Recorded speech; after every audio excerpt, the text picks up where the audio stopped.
વરસાદ મસ્ત ચાલુ થયો છે, ભજીયા મંગાવું? ના, બહારનું કશું જ ખાવાનું નથી. ઓકે, હું આ ડબ્બામાં લેતી આવી છું, આ ખાઓ. મરી ગયા. હું લાવી બકુ? તમે ઈંડા નથી ખાતા ને? ના.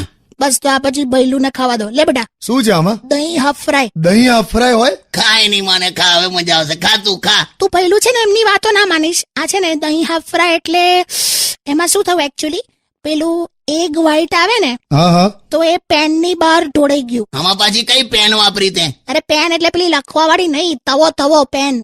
તો એગ વ્હાઈટ મારાથી આમ ઢોળાઈ ગયું, એટલે પેલું ઈંડાનું જે પેલું પીળું આવે ને ખાલી, એ આમ ખાલી ગોલ પાટ જ રહ્યો. હા, એને એગ યોક કહેવાય. હા એ જ. એટલે હવે તો પેલું એકલું યલો તો કેવું લાગે, અને આજુબાજુ વ્હાઈટ હોવું જોઈએ ને આમ હાફ ફ્રાયમાં. હા, તો પછી મેં યલો ની આજુબાજુ આમ દહીં નાખી દીધું, એટલે આમ સેમ દેખાય. સેમ દેખાય બરાબર, પણ ખવાય? ખવાય જ ને, બંને ખાવાની જ આઈટમ છે. આ એગ છે ને, એગ ઈંડું આ માથામાં નાખવાનું નેચરલ